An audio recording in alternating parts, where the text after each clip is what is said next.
हम वाक और अभिव्यक्ति की स्वतंत्रता के बारे में भारतीय संविधान के अनुच्छेद 19 का पुरजोर समर्थन करते हैं। उदाहरणों, छवियां और संदर्भों सहित यह वीडियो केवल मनोरंजन, सूचना और शैक्षिक उद्देश्यों के लिए प्रदान किया गया है और चैनल किसी भी अवैध गतिविधियों को बढ़ावा या प्रोत्साहित नहीं करता है। हमारा मकसद समाज को जागृत करना है। जय हिंद दोस्तों, मैं हूं तोहफा एक्स मुस्लिम। दोस्तों, अभी हाल ही में दिल्ली के अंदर एक जलसा हुआ। जलसा का नाम था जहाने खुसरू। अमीर खुसरू की याद में ये 25वां जलसा था। इसका आयोजन रूमी फाउंडेशन करता है और उसके संयोजक है जाने माने फिल्मकार मुजफ्फर अली। इस जलसे में हमारे प्रधानमंत्री श्री नरेंद्र मोदी जी पहुंचे। बाकायदा उन्होंने इस आयोजन में सूफी संगीत का और सूफी नृत्य का आनंद उठाया। उसके बाद उन्होंने इस जलसे में अपना स्पीच दिया। प्रधानमंत्री जी इस मौके पर अमीर खुसरू के जरिए सूफी संतों का और उनकी परंपराओं का गुणगान किया। उन्होंने सूफी परंपरा की जमकर तारीफ की और कहा, अमीर खुसरू जैसे सूफी ने इस देश को भाईचारा और एकता का पैगाम दिया था। अब सूफी परंपरा ने भारत के अंदर कितना भाईचारा फैलाया था या लोगों को सिर्फ चारा बनाया था, ये बात आप लोग अच्छे से जानते हैं कि मुगल के ज़माने में इन सूफियों ने कैसे इस्लाम का प्रचार और प्रसार किया था। हमारे प्रधानमंत्री मोदी जी सूफी परंपरा के उस डार्क साइड को पता नहीं क्यों नज़रअंदाज कर गए। शायद मोदी जी की नज़र नोबेल अवार्ड की तरफ है, मुझे पता नहीं है, कमेंट में आप बताइएगा। तो आइए सुनते हैं प्रधानमंत्री जी की स्पीच को, जिसे सुनकर हम जैसे राष्ट्रवादियों को और वंदे मातरम बोलने वाले लोगों को कहीं ना कहीं थोड़ी निराशा हुई है। कार्यक्रम में उपस्थित डॉक्टर कर्ण सिंह जी, मुजफ्फर अली जी, मीरा अली जी, अन्य महानुभाव, देवी और सज्जनों, आज जहाने खुसरो में आकर मन खुश होना बहुत स्वाभाविक है। दोस्तों, इस जलसे में हमारे प्रधानमंत्री जी जिस तरह से उर्दू का गुणगान कर रहे हैं और उसे प्रमोट कर रहे हैं, ऐसा लगता है योगी जी के उर्दू पर दिए बयान से मोदी जी साफ साफ पल्ला झाड़ रहे हैं। आप सभी को पता है योगी जी का बयान जबरदस्त वायरल हुआ था कि उर्दू पढ़ाकर कठमुल्ला नहीं बनाना है। मुझसे बेहतर आप लोगों को पता है, हो सकता है मेरी सोच गलत है, आप कमेंट में बताइएगा। चलिए आगे देखते हैं। हजरत अमीर खुसरो जिस बसंत के दीवाने थे, वो बसंत आज यहाँ दिल्ली में मौसम है ही नहीं, बल्कि जहाने खुसरो के इस आबो हवा में भी धुला हुआ है। हजरत खुसरो के शब्दों में कहें तो सकल बन फूल रही बरस सरसों, सकल बन फूल रही सरसों, अम्बवा फूटे टेसू फूटे, कोयल बोले डार डार। यहां माहौल वाकई कुछ ऐसा ही है। यहां महफिल में आने से पहले अभी मुझे तह बाजार घूमने का मौका मिला। उसके बाद बागे फिरदौस में कुछ साथियों से भी अलब जलब दुआ सलाम हुई। अभी नजरे कृष्णा और जो विभिन्न आयोजन हुए, असुविधा के बीच कलाकार के लिए माइक की अपनी एक ताकत होती है, लेकिन उसके बाद भी प्रकृति के सहारे उन्होंने जो कुछ भी प्रस्तुत करने का प्रयास किया, शायद उनको भी थोड़ी निराशा हुई होगी। जो लोग इस आनंद को पाने के लिए आए थे, उनको भी शायद निराशा हुई होगी। लेकिन कभी कभी ऐसे अवसर भी जीवन में बहुत कुछ सीख दे करके जाते हैं। मैं मानता हूं आज का अवसर भी हमें सीख दे करके जाएगा। साथियों, ऐसे मौके देश की कला संस्कृति के लिए तो जरूरी होते ही हैं, इनमें एक सुकून भी मिलता है। जहाने खुसरो का ये सिलसिला अपने 25 साल भी पूरे कर रहा है। इन 25 वर्षों में इस आयोजन का लोगों के जहन में जगह बना लेना, ये अपने आप में इसकी सबसे बड़ी कामयाबी है।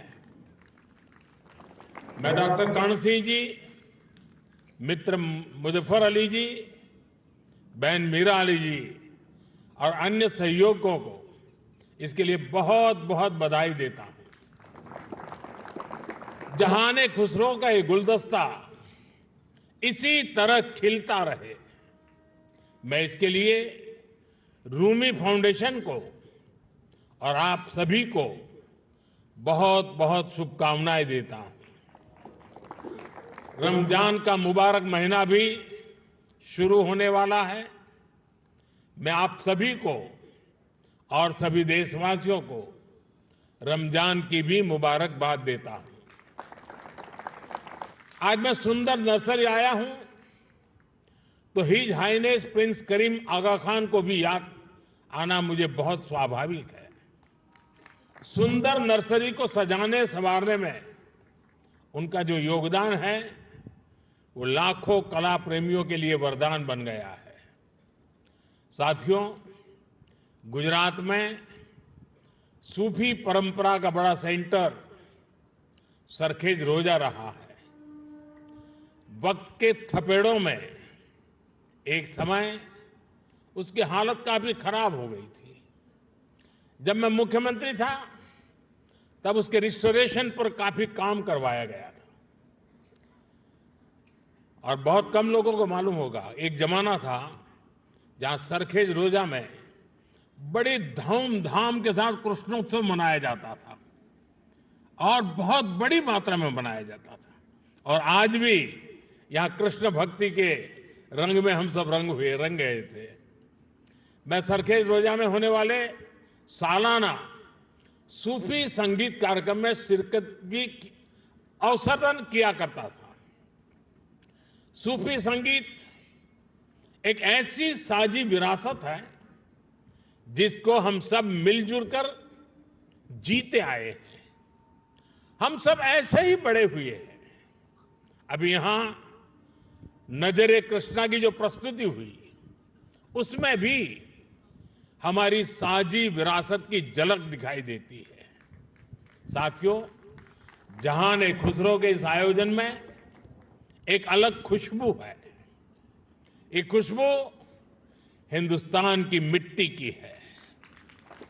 वो हिंदुस्तान जिसकी तुलना हजरत अमीर खुसरो ने जन्नत से की थी। हमारा हिंदुस्तान जन्नत का वो बगीचा है जहां तहजीब का हर रंग फला फूला है। यहां की मिट्टी के मिजाज में ही कुछ खास है।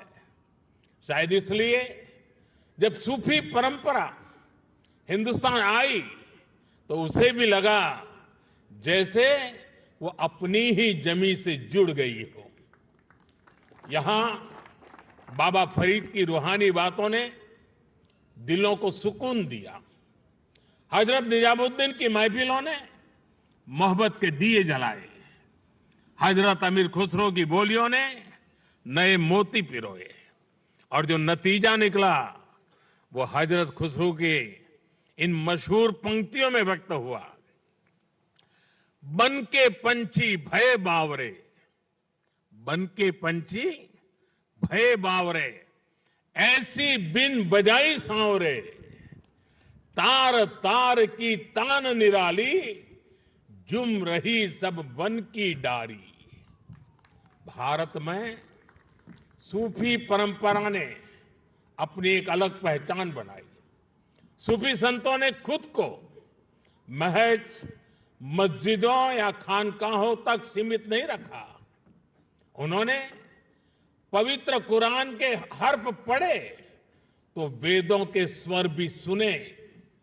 उन्होंने अजान की सदा में भक्ति के गीतों की मिठास को जोड़ी। और इसलिए उपनिषद, जिसे संस्कृत में एकम सत विप्राहा बहुधा वदंती कहते थे, हजरत निजामुद्दीन औलिया ने वही बात हर कौम रास्त राहे दिने व किबला गाहे जैसे सूफी गीत गाकर कही। अलग अलग भाषा, शैली और शब्द, लेकिन संदेश वही। मुझे खुशी है कि आज जहान खुसरो उसी परंपरा की एक आधुनिक पहचान बन गया है। साथियों, किसी भी देश की सभ्यता उसकी तहजीब को स्वर उसके गीत संगीत से मिलती है, उसकी अभिव्यक्ति कला से होती है। हजरत खुसरो कहते थे, भारत के संगीत में एक सम्मोहन है, एक ऐसा सम्मोहन कि जंगल में हिरण अपने जीवन का डर भूलकर स्थिर हो जाते थे। भारतीय संगीत के इस समंदर में सूफी संगीत एक अलग रौ के तौर पर आकर मिला था और इस समंदर की खूबसूरत लहर बन गया। जब सूफी संगीत और शास्त्रीय संगीत की वो प्राचीन धाराएं एक दूसरे से जुड़ी तो हमें प्रेम और भक्ति की नई कल सुनने को मिली।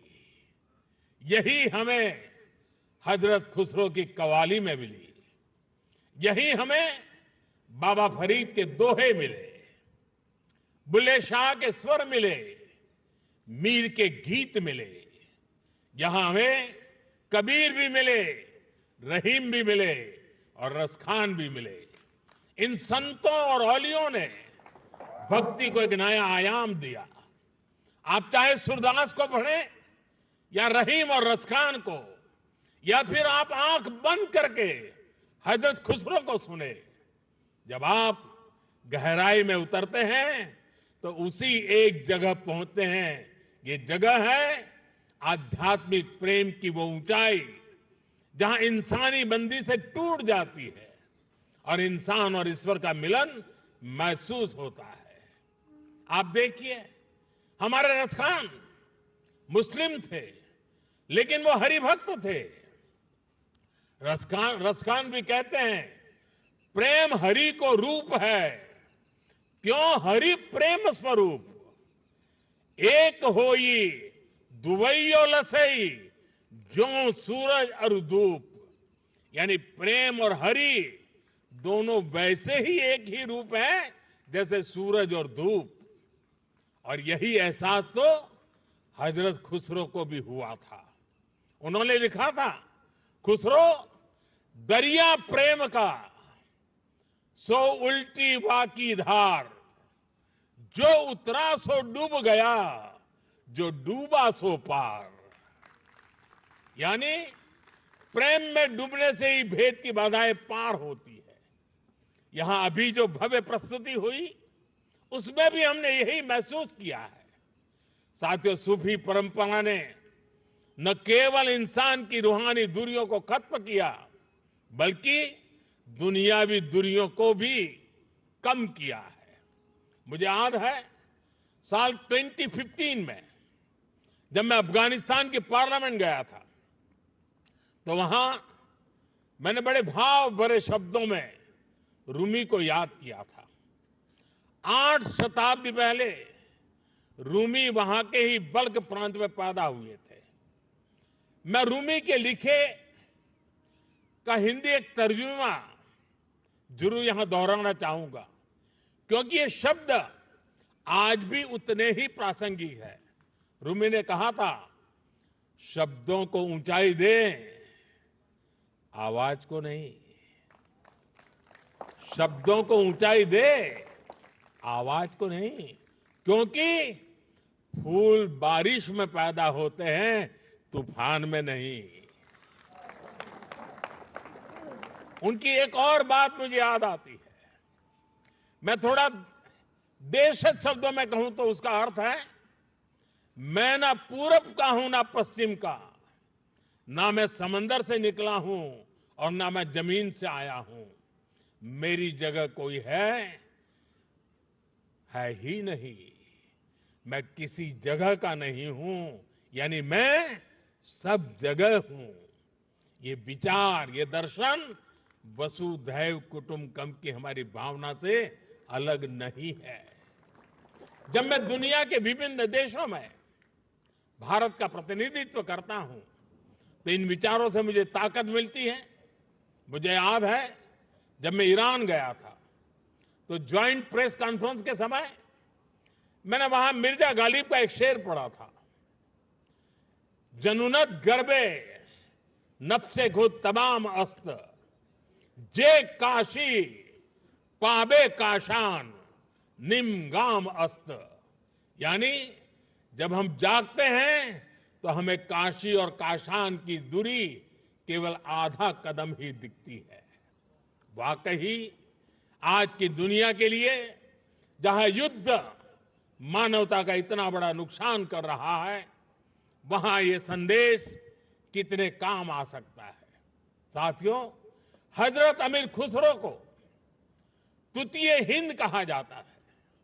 भारत की तारीफ में, भारत से प्रेम में उन्होंने जो गीत गाए हैं, हिंदुस्तान की महानता और मनमोहकता का जो वर्णन किया है, वो उनकी किताब नू सिफर में देखने को मिलता है। हजरत खुसरो ने भारत को उस दौर की दुनिया के तमाम बड़े देशों से महान बताया। उन्होंने संस्कृत को दुनिया की सबसे बेहतरीन भाषा बताया। वो भारत के मनीषियों को बड़े बड़े विद्वानों से भी बड़ा मानते हैं। भारत में शून्य का, गणित और विज्ञान और दर्शन का ये ज्ञान कैसे बाकी दुनिया तक पहुंचा, कैसे भारत का गणित अरब पहुंचकर वहां पर जाकर के हिंदसा के नाम से जाना गया। हजरत खुसरो न केवल अपनी किताबों में इसका जिक्र करते हैं, बल्कि उस पर गर्व भी करते हैं। गुलामी के लंबे कालखंड में जब इतना कुछ तबाह किया गया, अगर आज हम अपने अतीत से परिचित हैं तो इसमें हजरत खुसरो की रचनाओं की बड़ी भूमिका है। साथियों, इस विरासत को हमें निरंतर समृद्ध करते रहना है। मुझे संतोष है जहां खुसरो जैसे प्रयास इस दायित्व को बखूबी निभा रहे हैं, और अखंड रूप से 25 साल तक ये काम करना ये छोटी बात नहीं है। मैं मेरे मित्र को बहुत बहुत बधाई देता हूं। मैं एक बार फिर आप सभी को इस आयोजन के लिए बधाई देता हूं। कुछ कठिनाइयों के बीच भी इस समारोह का मजा लेने का कुछ अवसर भी मिल गया। मैं इसके लिए मेरे मित्र का हृदय से आभार व्यक्त करता हूं। बहुत बहुत धन्यवाद, बहुत बहुत शुक्रिया। दोस्तों, मोदी जी मोमिनों को खुश करने की लाख कोशिश कर ले, लेकिन पक्का मोमिन मोदी जी को अपना नेता कभी भी कबूल नहीं करेगा। हाँ, हो सकता है मोदी जी को शांति के लिए नोबेल अवार्ड मिल जाए। इस बारे में आपकी क्या फीलिंग है, कमेंट में लिखिएगा जरूर। और एक्स मुस्लिम एक्टिविज्म के लिए हमारा समर्पण आकर्षक है, तो ज्वाइन बटन दबाकर हमारे चैनल का मेंबरशिप ले लीजिए, हमें और ज़्यादा सपोर्ट मिलेगा। और चैनल को सब्सक्राइब किए बिना न छोड़े। साथ में वीडियो को लाइक, शेयर और कमेंट भी किया करें, ताकि आपके लिए अच्छी अच्छी डिबेट हमेशा लाता रहूं। तो फ्रेंड्स, आज की डिबेट को यहीं पर एंड करते हैं। फिर से हाजिर होऊंगा आपके बीच एक और नई डिबेट लेकर। अपना और अपनों का ढेर सारा ख्याल रखिए। इंसानियत जिंदाबाद। वंदे मातरम। भारत माता की जय।